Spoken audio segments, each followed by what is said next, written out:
بسم اللہ الرحمن الرحیم اعوذ باللہ من الشیطان الرجیم بسم اللہ الرحمن الرحیم قل یا عبادی الذین اسرفوا علی انفسهم لا تقنطوا من رحمت اللہ ان اللہ یغفر الذنوب جميعا انہ هو الغفور الرحیم وانیبوا الی ربکم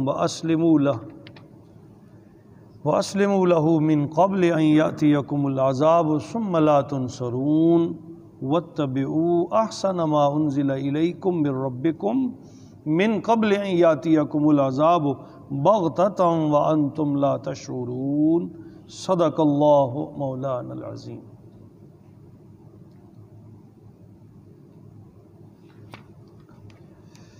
آج ہم آیت نمبر 53 سورہ زمر پڑھ رہے ہیں۔ بڑی ہی اہم آیت طیبہ، بالخصوص ہم سب کے لیے جن سے کثرت سے گناہ اور غلطیاں ہو جاتی ہیں، پھر بندہ مایوسی میں چلا جاتا ہے گناہ کرنے کے بعد کہ اتنی غلطیاں، اتنے گناہ کر لیے، اب کیا بنے گا۔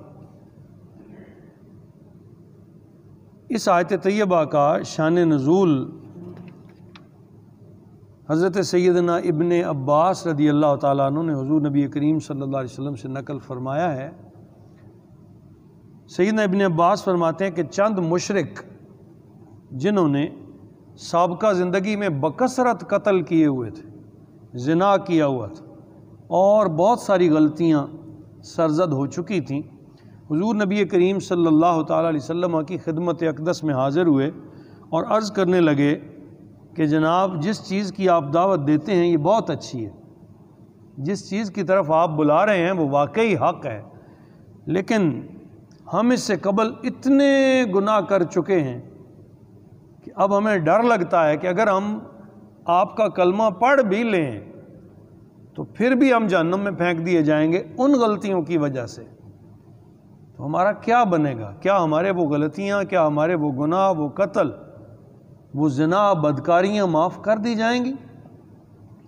تو نبی رحمت صلی اللہ علیہ وسلم نے جب ان کی یہ بات سنی تو حضور سرکار نے ارشاد فرمایا، ہاں الاسلام یہدم ما قبلہا، یہ اللہ کا کرم ہے کہ اسلام پچھلے سارے گناہ مٹا دیتا ہے، پہاڑوں جیسی غلطیاں بھی معاف ہو جاتی۔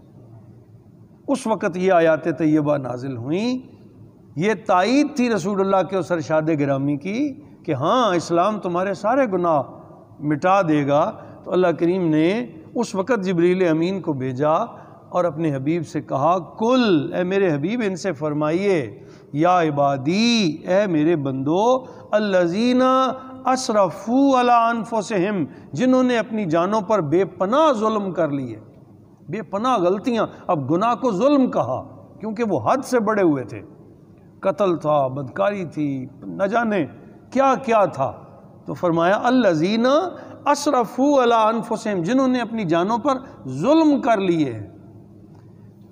لا، کیا مجدہ جاں فضا ہے، کیا خوشخبری ہے۔ فرمایا لا تقنطوا من رحمت اللہ، اللہ کی رحمت سے کبھی بھی نا امید نہ ہونا۔ اللہ کی رحمت سے یہ اتنی بڑی خوشخبری سنا دی گئی، کہا میری رحمت سے کبھی بھی نا امید نہ ہونا۔ ان اللہ یغفر الذنوب جميعا، اللہ تعالیٰ تمہارے سارے گناہ بخش دے گا، اللہ تعالیٰ تمہارے سارے گناہ معاف فرما دے گا۔ انہ هو الغفور الرحیم، بے شک وہ بہت بخشنے والا، ہمیشہ ہمیشہ رحم فرمانے والا ہے۔ جب یہ آیت طیبہ اتری نا تو سرکار کریم صلی اللہ تعالیٰ علیہ وسلم کی آنکھوں میں آنسو جاری ہو گئے، اور حضور پھر فرمایا کرتے تھے، ما احب ان لی الدنیا وما فیہا بہذہ الآیہ۔ نبی پاک صلی اللہ علیہ وسلم فرماتے تھے یعنی اگر اس آیت کے عوض اللہ تعالیٰ مجھ سے دنیا اور دنیا کی ساری دولت بھی لے لے تو میں اس آیت کو قیمتی سمجھتا ہوں، یعنی دنیا وما فیہا سے مجھے یہ آیت قیمتی ہے۔ اور واقعی ایسی بات ہے، ایک آدمی کی 40 سال زندگی گزری ہو، 50 سال اس نے گناہ کیے ہوں، لگاتار پیہم مسلسل غلطیاں کرتا رہا ہو، قتل کیے ہوئے ہوں، اچانک وہ آئے اور دل سے کلمہ پڑھے اور رسول اللہ کے ہاتھ میں ہاتھ رکھے تو اسے یہ خوشخبری ملے کہ تیرے سارے گناہ بخش دیے گئے ہیں، تو یہ کتنی بڑی بات ہے۔ تو حضور نے فرمایا کہ اس آیت کے عوض مجھے دنیا و ما فیہا کی دولت بھی دے دی جائے تو میں اس سودے کو پسند نہیں کروں گا، اس آیت کو پسند کروں۔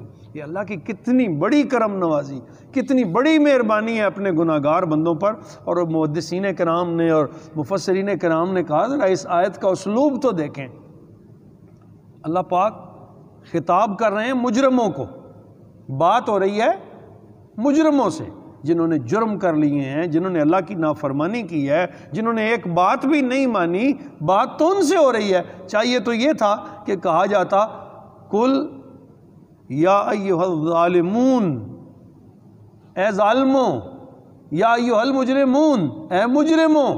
تھے تو مجرم، وہ تھے تو ظالم، لیکن رب کریم نے بندوں کے گناہگار، ظالم، مجرم ہونے کے باوجود ان کو ظالم یا مجرم یا گناہگار کہہ کر، یہ اس کی لجپالی ہے، یہ اس کی کریمی ہے کہ ان مجرموں کو مجرم کہہ کے نہیں بلایا، ان ظالموں کو ظالم کہہ کے نہیں بلایا، بلکہ کیا کہا؟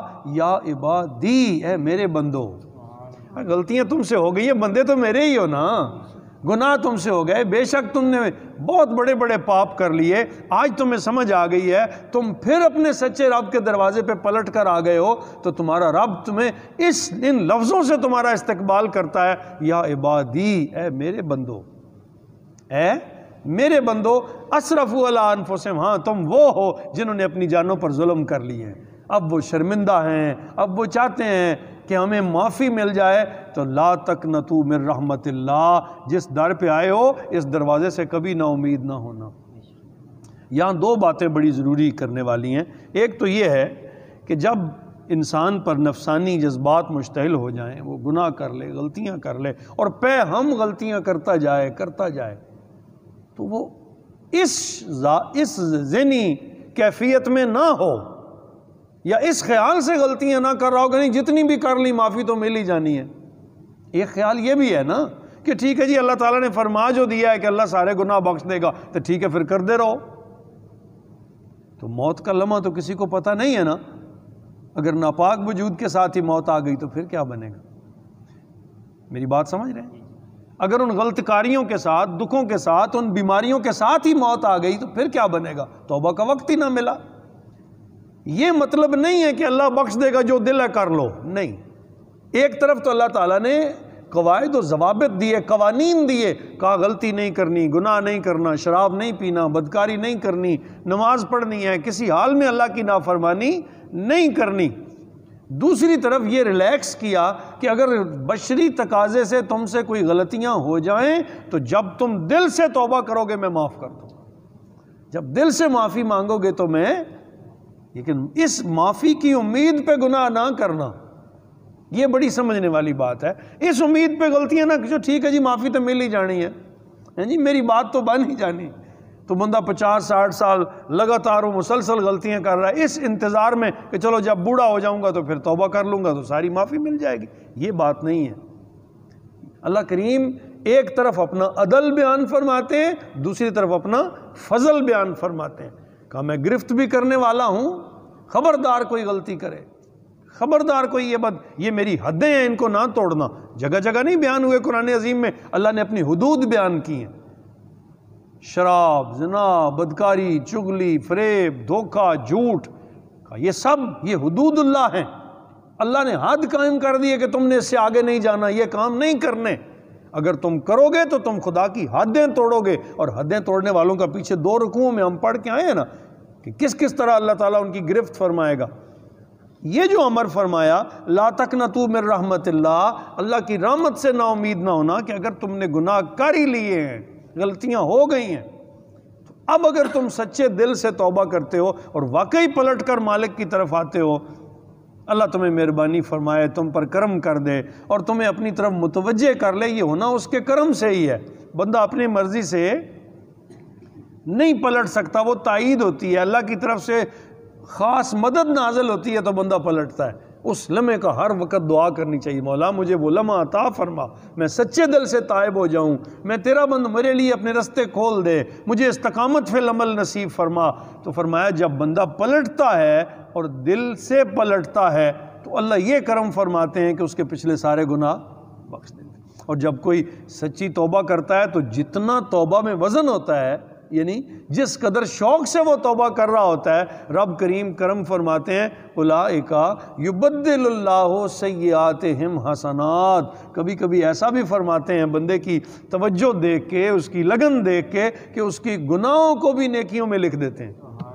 فضل تو یہاں تک ہوتا ہے، گناہوں کو بھی نیکیوں میں لکھ دیا جاتا ہے، معافی عطا کر دی جاتی ہے۔ ان اللہ یغفر الذنوب جمیعا، بے شک اللہ تعالیٰ سارے ہی گناہ بخش دیتا ہے، لیکن کوئی مانگے تو صحیح نا، کوئی مائل ہو اس کی طرف۔